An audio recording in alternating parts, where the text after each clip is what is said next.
Eu quero começar essa palestra de hoje com uma pergunta para vocês. Vocês olham para mim, o que vocês veem? Um homem branco, preto, asiático, indígena? No decorrer da minha vida, eu fiquei acostumado a receber vários apelidos. Eu já fui chamado de mexicano, filipino, tailandês, japonês. E eu lembro que sempre que isso acontecia, isso me incomodava muito. Porque eu sabia que a minha origem, sabia que o meu lugar era aqui. Eu chegava com aqueles questionamentos em casa, eu era muito próximo dos meus avós. E eu lembro de um dia que eu estava assistindo o jornal, né, com a minha avó, meu avô já tinha partido. E a gente estava assistindo tipo uma matéria no jornal, tinha os povos lá na Amazônia. Aí eu virei para minha avó e falei assim, pô, vó, lá da Amazônia, né? Nossa origem, a gente é do norte. Nós somos índios também, né? Nessa época é a maneira que se referia, né? Eu aprendi assim no colégio. Os meios de comunicação reproduziam essa maneira de falar.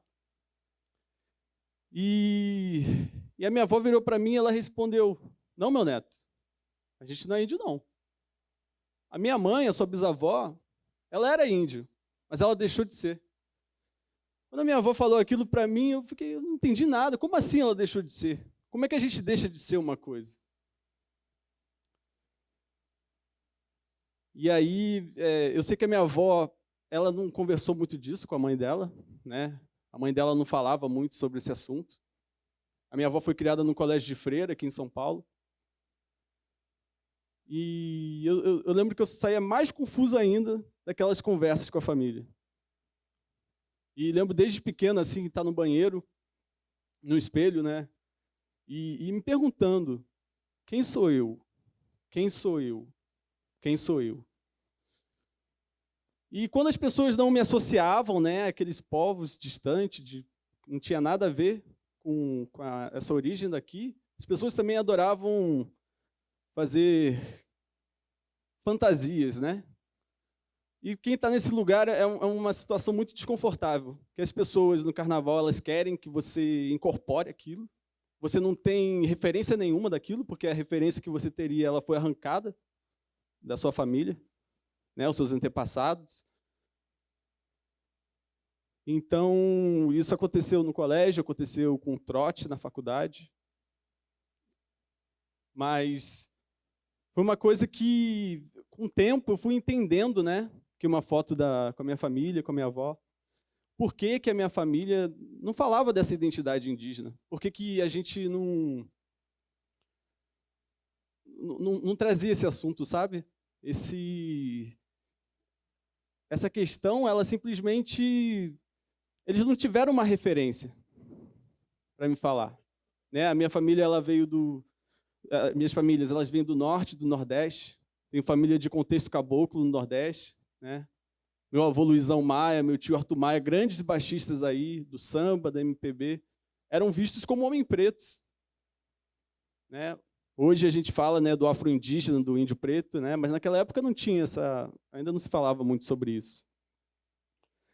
O IBGE, no censo de 2010, ele estimou que a gente tem 305 povos, 264 línguas vivas e 896 mil pessoas identificadas como indígenas. A FUNAI tem estimativas que em 1500 haviam mais de 1000 povos. Já vi esse número maior, 2000 e tanto.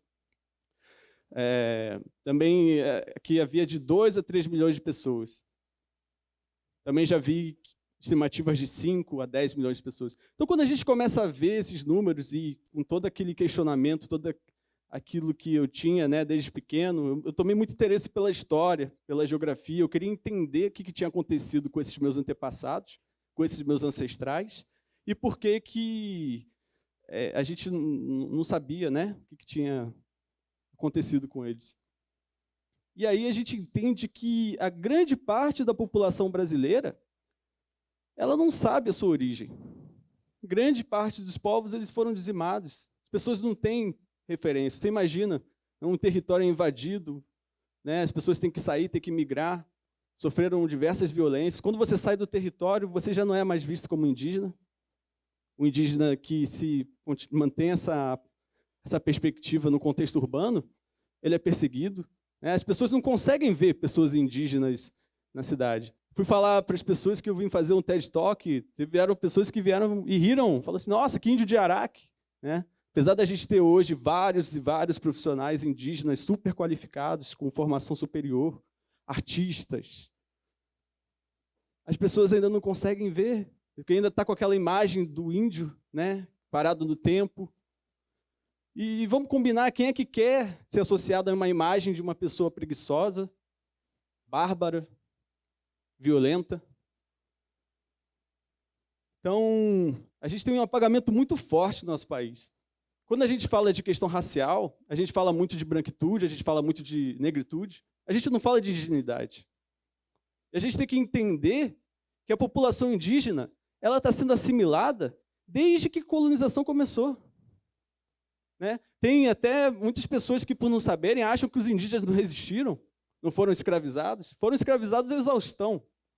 O documentário Guerras do Brasil, o Ailton Krenak fala sobre isso. A gente, então, precisa que essas histórias sejam recontadas, porque, como não tiveram indígenas para contar essas histórias, as histórias foram distorcidas. E quando a gente fala, por exemplo, de branquitude, no Brasil, a gente tem que entender que os primeiros filhos dos colonizadores nesse país, eles foram filhos de mulheres indígenas, que foram estupradas, foram violentadas. Então, as pessoas brancas elas vão ter traços indígenas. Quando a gente fala de questão racial, de ser indígena, não é uma questão de fenótipo. Aqui em São Paulo, a gente tem os bandeirantes, que são muito vistos como figuras heróicas, tem estátuas, monumentos. Os bandeirantes eles conseguiram ganhar os territórios adentro porque eles abusavam das mulheres, eles tinham filhos.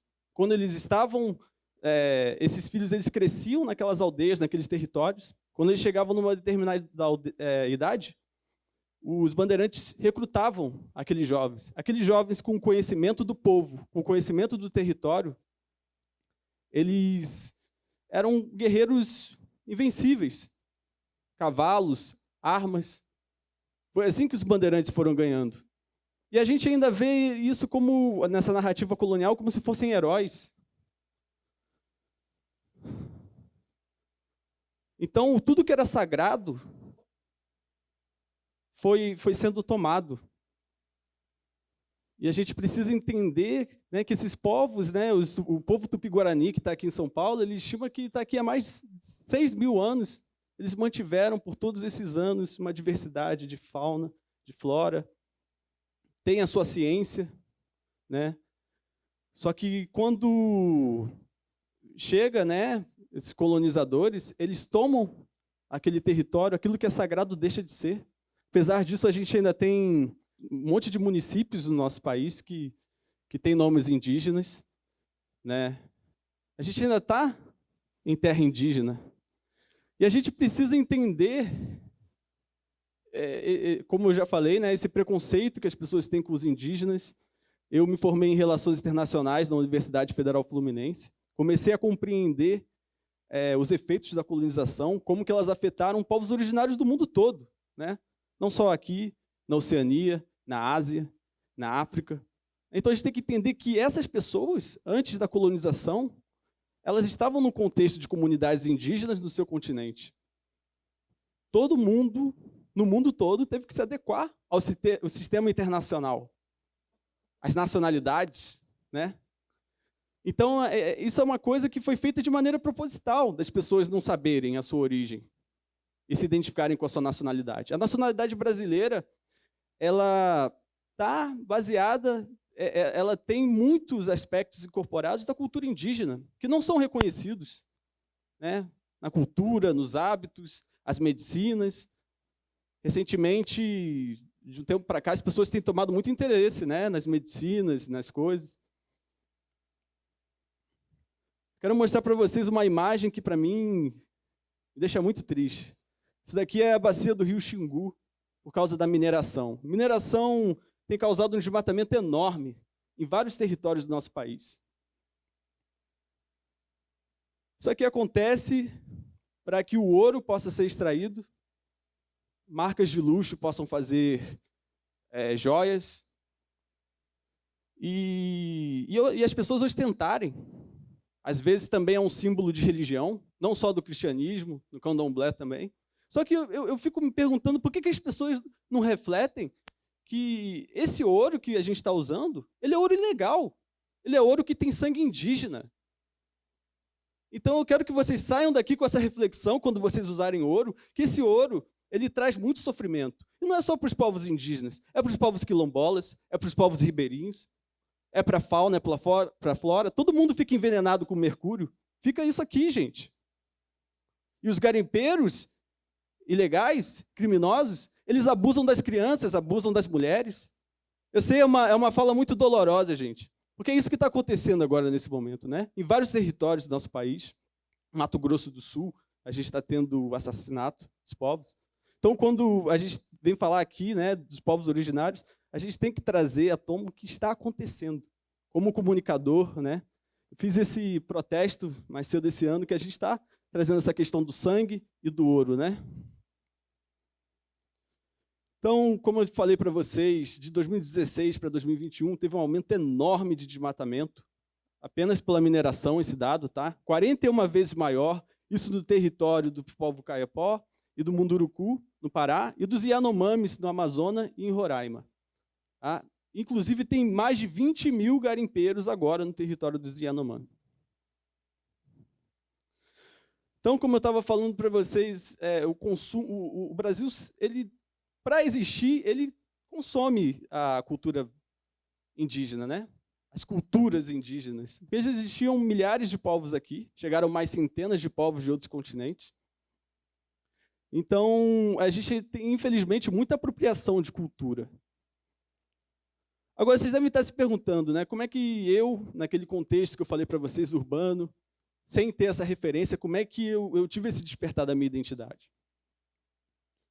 Como eu falei para vocês, eu me formei em Relações Internacionais, né? Estudei Geopolítica, e eu comecei a ficar de saco cheio de ver a gente estudando tudo lá de fora, né? Todo mundo interessado nas guerras da Eurásia, e a gente não falar do que estava acontecendo aqui. Então, eu comecei a entender que era importante dar visibilidade para os conflitos que estavam acontecendo aqui no nosso território, que é importante da gente falar disso. Eu fico bobo que até hoje a comunidade acadêmica ela não tem interesse pelas narrativas dos povos originários, não só aqui no Brasil.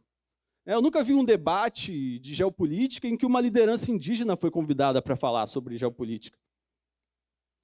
Então, por que a gente não está escutando essas vozes? Até quando, na nossa educação, nos nossos meios de comunicação, a gente vai simplesmente continuar com essa coisa genérica do índio?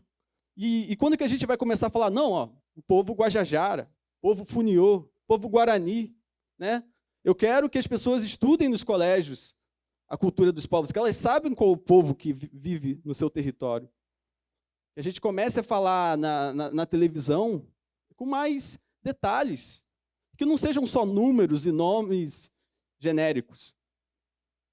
Então, como comunicador dos povos originários, eu estou trazendo o que está acontecendo, né? Os comunicadores indígenas eles estão aí para mostrar todos esses estereótipos, essas coisas que as pessoas têm, e como que eles não representam. E nessa minha jornada eu fiz alguns amigos, né?